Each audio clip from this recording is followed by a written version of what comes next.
Hey, what's going on? It's your boy BT, and I came here to talk some boxing with the thousands of True School Sports subscribers. Now, words my brethren all around the world watch this video. Hope you're having a great day today as tuning in. Make sure you do yourself a damn favor and hit that subscribe button, and surely you will not be disappointed. Now, getting into the Canelo Alvarez side of things as he presses forward and looks into the future and looks into some massive fights, for him. It was reported and confirmed by Oscar De La Hoya himself that Canelo has 4 options for his September fight with Golden Boy Promotions. Here are the 4 options, and we're going to dissect all 4 options piece by piece, brick by brick, because that's what we do. That's what we do here on True School Sports. But Gennady Golovkin, okay, a third fight with him. Obviously, that's the most lucrative fight out there. GGG's now a DAZN fighter as well, so there's that fight.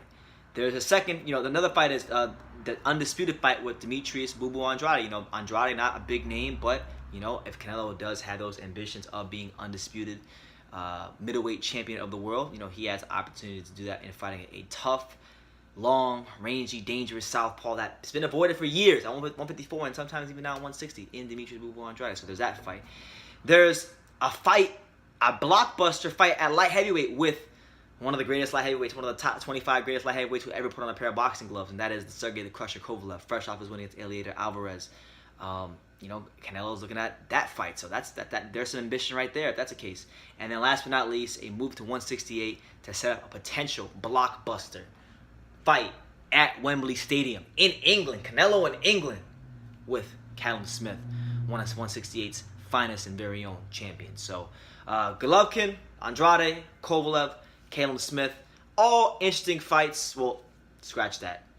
A third Golovkin fight is not interesting for a couple of reasons. Because, one, there was so much just messed up things and shenanigans that happened in the first 2 fights. Bad decisions, clenbuterol, all that stuff. I just want to put it to bed at this point. It was what it was. Let bygones be bygones, and let's move on with our lives and careers as boxing fans and fighters, okay? No need to go back and rehash the third fight, but money talks and bullshit walks, and it's very likely that fight will take place. Demetrius Boo Boo Andrade, that's a very interesting fight to me because Boo Boo, when we talk Demetrius Andrade, we're talking about one of America's best amateur talents in the 21st century. And this guy is probably one of the most talented American pros of the last 20 years, but he hasn't had, and this is why boxing sometimes is tough, because you can be the most talented fighter in the world, but if you don't have the right people behind you, or if your career gets hindered by promoters or guys just duck the hell out of you, then you're not going to get the notoriety or credit or acclaim that you deserve for your boxing skills. And Andrade definitely fits that bill. I believe he's probably the most underrated American fighter because he hasn't had those big fights yet. And now he's aligned with DAZN. He's a middleweight champion. He holds, as Eddie Hearn would say, the golden ticket to undisputed at middleweight.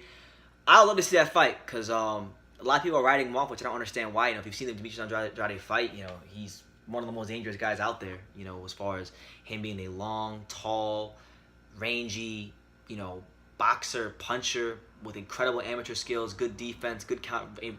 He grades out pretty highly in just about every category when it comes to boxing. He's a very, very talented fighter, definitely capable of beating Canelo Alvarez. Of these 4 fights, I would arguably say this might be the most dangerous one out there for him, and I'll explain that after I get through all the options. But so you have that fight, which is a hell of a fight for DAZN and the platform and the middleweight division, and for boxing fans at large. I think Andrade has been one of those people that's been overlooked, that's been slagged off, that's been slated, and he needs a big fight like this. So definitely want to see that fight if it does come about. Another interesting fight: Sergey Kovalev versus Canelo Alvarez. Those are 2 names I never thought I'd hear linked together, but Canelo is such a big guy. He's such a complete fighter. He's gotten so much better that he believes he can go to 175 and challenge a guy as good as Sergey Kovalev, and that would be such an interesting fight for so many reasons. Obviously it would be Canelo Alvarez moving up to light heavyweight, challenging one of the best and baddest dudes out there in Kovalev. Trying to really cement his place as that pound for pound guy in boxing. And then from the Kovalev side of things, Kovalev has had an interesting 3 years. Obviously it's been documented here on my channel and a lot of other channels. What happened with him in the Ward fights and he got robbed in the first fight, and he had some wrongdoings done to him in the second fight, and he had that bad loss to Elliot Alvarez in their first fight. But then he redeemed himself by putting on a boxing masterclass against Alvarez. So I think a Canelo fight for Sergey Kovalev would be his chance to really get that signature win that his career desperately is looking for. He's beaten some fantastic fighters like Bernard Hopkins and Elliot Alvarez and John Pascal, and I thought he won the first fight, but he didn't get the decision. But if he can go on there and beat a Canelo Alvarez and just ice him or beat him or whatever, just get that name on his resume, I think it'd be just a great way to go out, and really put that stamp on what's been an absolutely fantastic career for Sergey Kovalev. So that's an interesting fight. That's an interesting fight if it ever comes about. And then you have last but not least, Caleb Smith. Caleb Smith is a fantastic fighter, a long, rangy middleweight. Won the World Boxing Super Series last year. He is the man at that division as far as I believe lineal is concerned. He might be the man at that weight class. But as from a business standpoint, I think this would be the smartest move for Canelo Alvarez, and I'll explain why. Canelo Alvarez is one of the biggest stars in boxing. And for all the things, he's in a rare but very powerful position as a brand in boxing, because Canelo Alvarez has conquered the American boxing market. Like, he's conquered it. He's got it in the Cobra Clutch. It's in the palm of his hands. Fair play to him. He's done himself a hell of a job. He sold out Madison Square Garden. He sold out Minute Maid Park in Houston. He sold out the MGM Grand, the T-Mobile Arena. He sold out all kinds of different venues, big time venues in America. So he's really conquered it more so than almost any fighter of the last couple decades. And he's in a situation where he's already did that. And now, how crazy would it be if Canelo Alvarez decided to go fight at the Wembley Stadium against a guy like Caleb Smith? Could you imagine how big that would be? How many tickets they would sell? It would be an absolutely amazing event. As for the fight itself, Caleb Smith is a strong, sturdy, fantastic, undefeated super middleweight, and Canelo Alvarez would really be challenged to get past the range of a Caleb Smith. And really, I think, as far as his pound-for-pound exploits go, that Caleb Smith fight is a very interesting fight. The most interesting fight to me in that list is the Sergey Kovalev fight. Just because, not so much from the Canelo side of things as well, but also the Kovalev side of things. Kovalev gets a chance to really right some wrongs from the Ward fights and get that signature win his career kind of needs. And he'll be tested. Don't get it twisted. Canelo being as vicious as he is on the inside. We've seen Kovalev have trouble with guys who work on the inside. Canelo's exceptionally sharp right now. Kovalev's kind of he's coming towards the end of his career, so. Going into the fight, I would say that if there was ever a version of Sergey Kovalev that was made to order for Canelo, it's probably this one. It's definitely this one because of the fact that he has slowed down and he is on the tail end of his career, and he could really fall off a cliff talent-wise any fight now. So it storyline-wise, that's the most interesting fight to me. But I know business-wise, that's probably the second to last most lucrative fight on that list. The least lucrative fight on this list, I think, is Demetrius Boo Boo Andrade, because he's really not a known commodity even here in the States, which is a damn shame, really, because he's such a great fighter. But that is, in my humble opinion, of those four fights, more so than Caleb Smith, more so than Kovalev, and definitely more so than Triple G, the most dangerous fight out there for Canelo Alvarez, because as good as Canelo has gotten, and trust me, believe you me, he has improved leaps and bounds from where he was when he fought Mayweather, even before when he fought Jose Miguel Cotto, when he got knocked, he got hit really hard, flush with the left hook, and was hurt in the first round.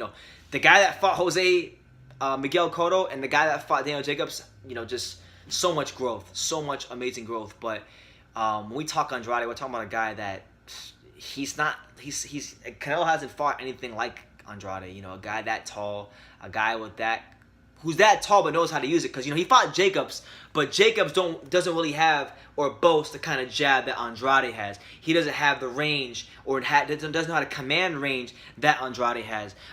He's not the counterpuncher that Andrade is.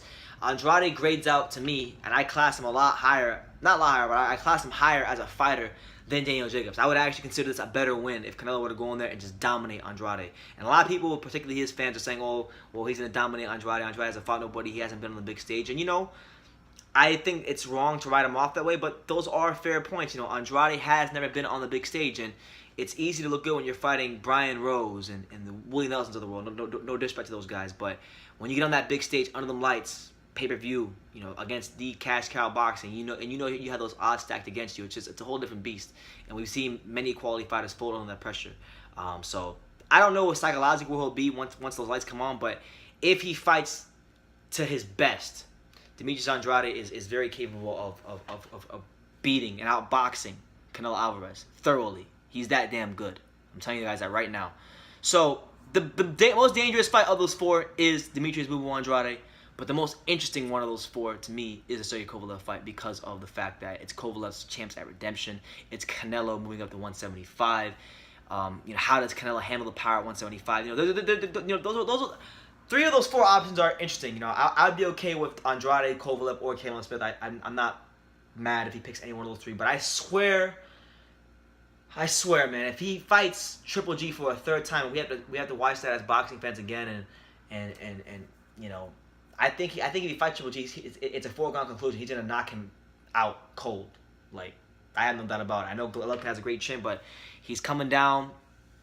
He's not a guy that really is in his prime anymore. I think we've seen the best of him. He's not gonna get any better. Canelo is going to get better, and I don't really see it ending well for Golovkin. So there's no point in it. You know, the first two fights were really good. They were fun to watch. You know, the decisions were piss poor, but overall, I just don't want to see that again. So, Andrade, great fight. Kovalev, great fight. Canelo Smith, great fight. I'm happy with any one of those three. But just, please, spare me the trouble of a third Golovkin fight because I know it's going to happen. He's going to absolutely destroy and outclass Gennady Golovkin. And yes, I said outclass. So, let me know what you guys think. Who do you want Canelo Alvarez to fight out of Gennady Golovkin, Andrade, Sergey Kovalev, or Canelo Smith for his September fight? I'm gonna say Sergey Kovalev.